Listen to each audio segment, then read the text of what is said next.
Hey everyone, this is Kevin from thechesswebsite.com. Today we're going to be looking at another game from day 2 of the 2017 Champions Showdown.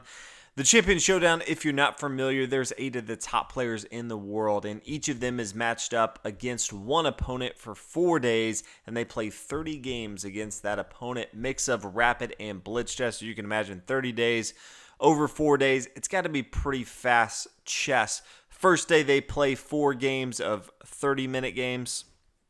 Then the next day, day 2, which we're going to be talking about today, they play 6 games, and they each have 20 minutes to play. And then getting into the third day, they have 10 minutes, and they're going to be playing 8 games. And then on the last day, they'll be playing 12 games of 5 minutes apiece. Our competitors today, white is played by Alexander Grischuk, his opponent playing the black pieces, Fabiano Caruana. In day 1, they ended up tying as far as wins and losses.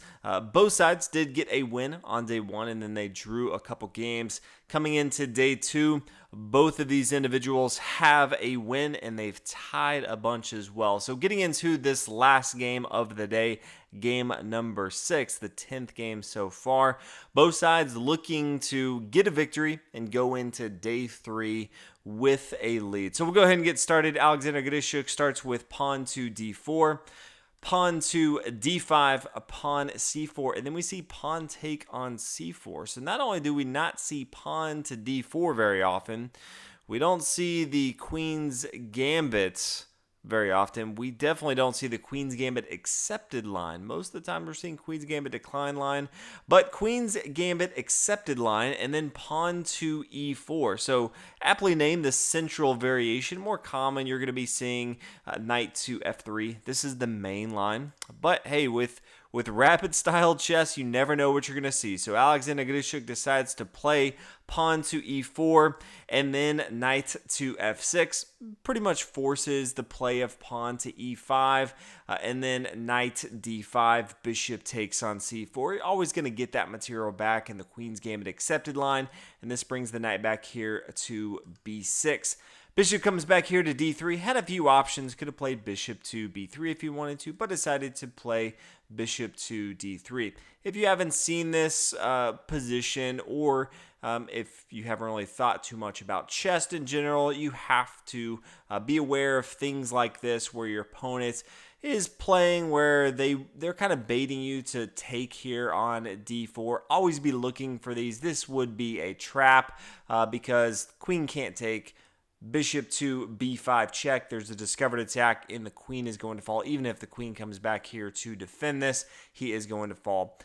At the top level play, Fabiano Caruana is not going to play and fall into that trap, but just want everyone who's watching this to make sure that if you see this in your own games, do not fall for this if you ever see this in a position. Knight to c6, attacking this backward pawn here on d4. Knight to e2, could have easily played knight to f3 to also protect this as well.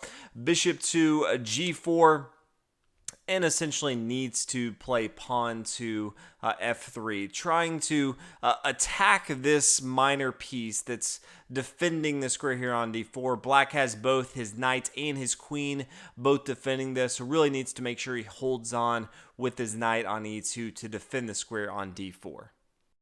Caruana kicks his bishop back to h5, bishop to e4, pawn e6, getting control of the light squares in the center of the board, also opening up for his dark square bishop to develop. Then if he wants to castle on the king side, he can do that. Castle on the king side for Grischuk, and then Caruana plays bishop to g6. And it would be a mistake to take this right here, and you can see that Caruana waited for white to castle on the king side, but if the bishop were to take, now the pawn could take on g6, and this is a very strong attack that black would have on the king side of the board.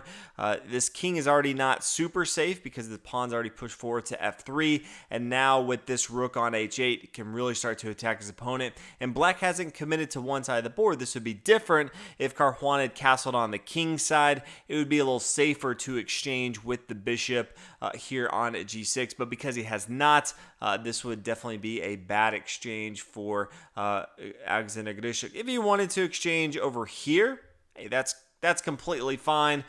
You could have the pawn recapture. This is going to have double isolated pawns on the c-file. That I think is completely fine. You're no longer going to have the bishop pair, but that is an option. Decides instead to play bishop to e3, continuing his development. Bishop to e7. Caruana has a few options. He can castle on the king side right away, or if he wants to, he can get his queen involved, castle on the queen side. Pawn to a3, stopping the knight coming down to b4, or the bishop to b4. So both sides just trying to kind of feel their opponent out and see what both sides are looking to do here. Queen to d7, knight to c3, just simple development, and then castle on the queen side. So both sides is kind of giddy up time, and they know what they need to do. Throw everything at their opponent's opposite side of the board. Alexander Grischuk is going to be looking to develop on the queen side, and Caruana is going to be looking to pressure the king side of the board. Now, as far as how you attack the queen side of the board, you can get your queen involved. You could play pawn to b4 if you wanted to. You have some options. Grischuk decides to go ahead and play queen to c2, which is completely fine.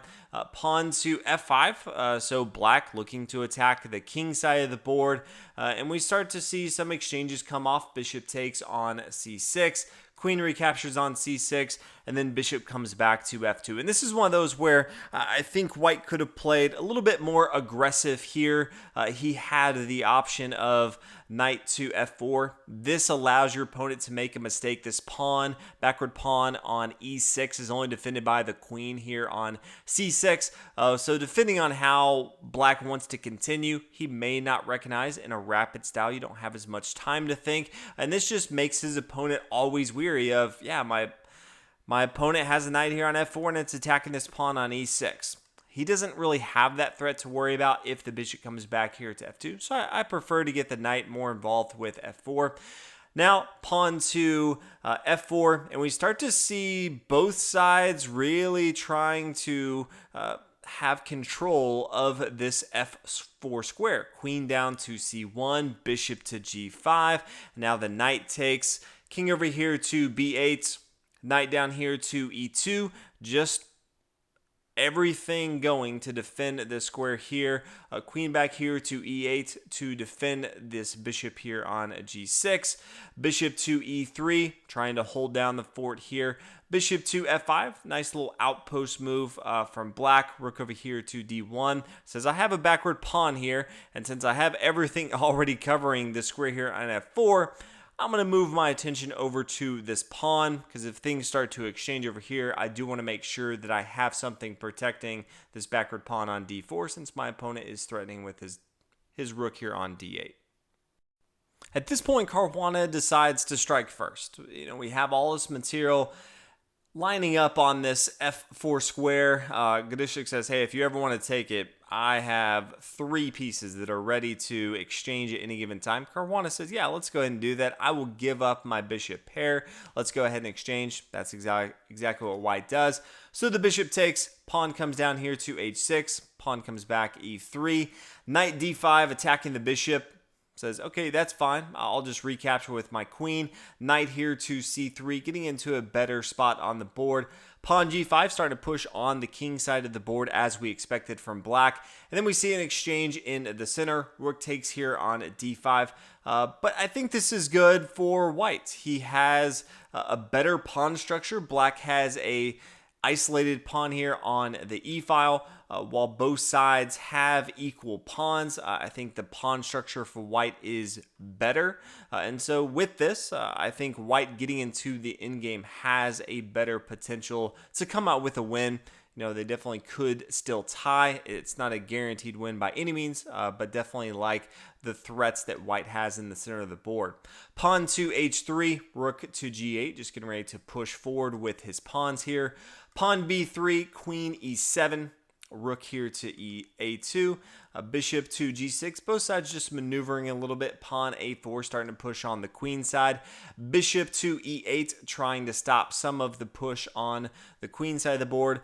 Queen to a3 says, yeah, if you want to exchange on board, I think I have a winning endgame, and so let's go ahead and do this. Many times, especially top-level players, they're not going to do this, especially if you can look at the board and reasonably think that they have a good position. They wouldn't exchange their queens unless they felt like they had a technical win where it was just execution. It would be very difficult for them to lose the win. So in this position, Caruana says, yeah, I'm not looking to do that right now, so I'm going to bring my queen over here to h7. Pawn to b4, so continuing the push on the queen side. Pawn h5, bishop back here, f2. Pawn g4, pawn takes back on g4. Pawn h4, and then pawn to g3. And this, I think, was a mistake on board. I'm not sure that Caruana recognized that the queen was here on a3. He was probably looking at it and said, pawn to g3, my rook is defending this, so I think this is a great square. And the reason I say that is white immediately took here on g3, and then Fabiano Caruana took a few minutes to actually look at what to do next. He hadn't taken more than 2 minutes for any move up until this entire spot. And if he really thought that this was going to happen after he played pawn to g3, I don't think he would have taken too much time. So just giving up a pawn material for not really an advantage at all. I really just think with so little time on the clock at this point, he didn't see the queen. He thought he was starting to have a strong attack. But bishop to g3 was a snap move from Alexander Grischuk. It was 1 second on. You can look and see how long each of the moves took. It took 1 second for him to see this. So he knew that his queen was here on a3, even if Fabiano Caruana did not.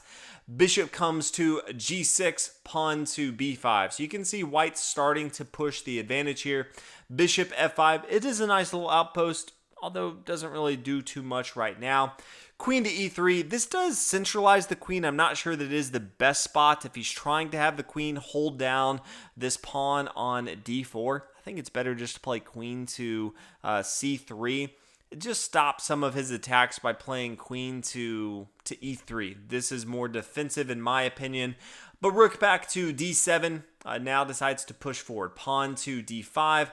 Rook over here to g7, decides not to take this. I thought we might actually see the pawn take on d5. This does give a pawn to black in exchange for an attack for white to push forward with his passed pawn. He could first come over here with rook to f1, force the bishop to move, and then push forward if he wanted to with his pawn. But in the game, we did not see the pawn take. Instead, rook over here to g7. Caruana is thinking his best plan is just to overload the king side and see if he can have a really strong attack and come out with a victory. White decides to continue with pawn taking on e6, and then the bishop takes back on e6. It would be a mistake if you look at it and say, well, he's overloaded the bishop here on g3. Let's just go ahead and take that. Unfortunately, this rook on g8 is not protecting the rook here. The queen can freely take. Caruana can't recapture here. The rook would come up here. This would be checkmate. So while he is double barreling the rooks here, he can't take the bishop. He's forced to take with his bishop here on e6. Now rook to a3. This is just lining up, making sure that all of his pieces are protecting this bishop here on g3. Pawn to b6, so this is good. This allows himself the option if he ever has an exchange, and there's only one piece defending it. Right now there's both the rook and the queen, but if the rook does come down to d8, he doesn't fall victim to a back rank mate, he can always bring his king here to b7 and have safety. Queen here to f2, a rook to f7, forcing the queen to move, queen e1. Now queen down to c2, starts to attack that. Rook to c1.